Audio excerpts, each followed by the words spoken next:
One of the prevailing storylines in sports is that of athletes overcoming adversity to achieve greatness. College of Idaho golfer Scott Senz embodies that story in every way. Born with cerebral palsy, he started playing when he was 4, and from the first time he teed off to his time now in the college ranks, he has continued to turn heads and inspire others.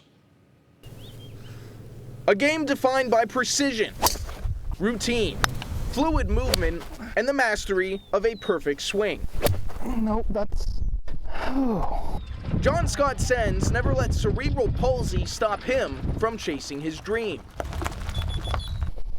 I've just gotten used to it. He has a brace on his left foot, another on his left hand. Nearly all the power comes from the right side of his body. Decades of trial to find what works best for him culminate in a swing that is truly one of a kind. Having to play with basically one side of the body has really put life into a new perspective. Just being one of those guys that came with a body that worked different and had to make adaptations. I worked really hard as I could, essentially, with what I had, and it paid off. He was first team All-League in high school and had a productive 2 years golfing at Napa Valley Junior College. But 4-year programs still weren't convinced. They all said no.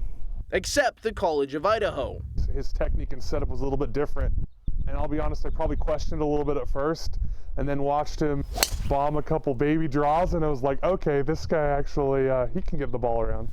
As with anyone who looks different, there were doubters, naysayers. Like, am I going to be able to keep up with these guys, play well enough? And when it works out, it works out. When it doesn't, it doesn't. But I think most of the time people probably underestimate what he's actually able to do. It's been impressive to have a couple of the coaches and players come up, and they've been pretty taken back by how good he actually was compared to what they thought he'd be able to do.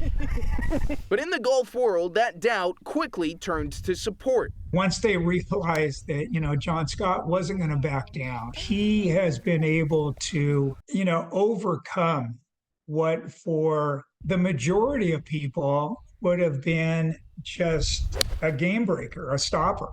His parents, Doug and Marta, make the trip from the Bay Area for nearly every meet. His dad even got to caddy for him in the U.S. Adaptive Open qualifier last month. I was so proud of him. I was just in awe. It was just really nice to meet guys with all different disabilities and came from different walks of life. Very supportive and of what I've gone through, and I've essentially done the same for them. It's not about proving himself, but inspiring others. Just pursue it. Don't hold back. Go out there and see what you can do.